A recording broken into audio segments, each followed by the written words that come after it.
Hello, तनुजास लाईफस्टाईलमध्ये तुमचं स्वागत आहे। आज आपण बनवणार आहोत एकदम मऊ मोकळी अशी साबुदाण्याची खिचडी। चला तर मग सुरुवात करूया। इथे मी या वाटीच्या प्रमाणाने 1.5 वाटी साबुदाणा घेतलेला होता। तो मी रात्रीच भिजत घातलेला होता। भिजत घालताना पाण्याचं प्रमाण कमी टाकायचं, म्हणजे एकदम मोकळा असा साबुदाणा आपला भिजला जातो। आता आपण शेंगदाणे भाजून घेऊ।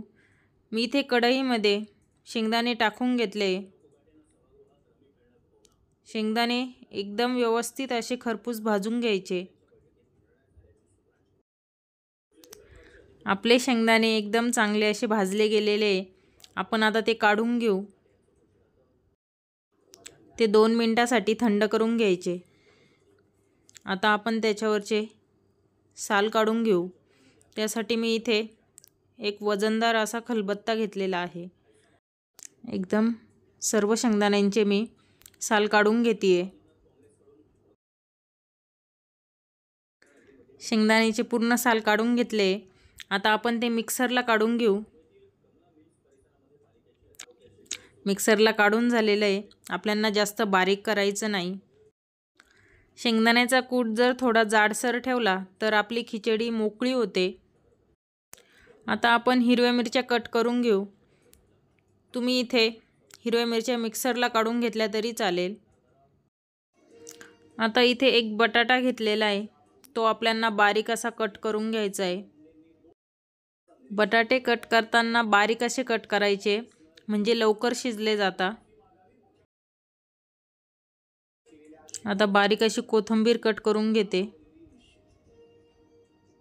आता आपण खिचडी करून घेऊ। त्यासाठी मी इथे गॅसवर कढई ठेवून घेतली आहे। त्यामध्ये एक 2 चमचे मी तेल टाकून घेतलं। तेल चांगलं गरम होऊन द्यायचं। तेल चांगलं गरम झालंय, त्यामध्ये मी आता कट केलेला बटाटा टाकून घेते। बटाटा चांगला परतून घ्यायचा। बटाटा चांगला परतला गेलेला आहे, त्यामध्ये आता हिरव्या मिरच्या टाकून घ्यायच्या। चांगलं मिक्स करून घ्यायचं। हिरव्या मिरच्या चांगल्या परतून झाल्या, त्यामध्ये साबुदाणा टाकून घ्यायचा। त्यात आता शेंगदाण्याचा कूट टाकून घ्यायचा। चांगलं असं मिक्स करून घ्यायचं। आता त्यात चवीनुसार मीठ टाकून चांगलं असं मिक्स करून घ्यायचं। सुरुवातीला गॅसची फ्लेम हाय ठेवायची। हाय फ्लेमवर चांगलं असं मिक्स करून घ्यायचं।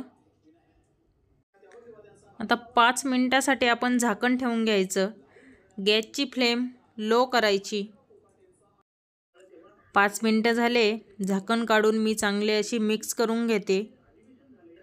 एकदम चांगली अशी आपली खिचडी परतून झालेली आहे। त्यामध्ये मी आता कोथिंबीर टाकून घेते।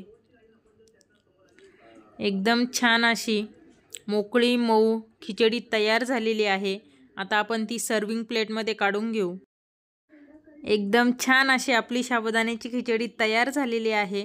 रेसिपी आवडल्यास चॅनलला लाईक आणि सबस्क्राईब नक्की करा।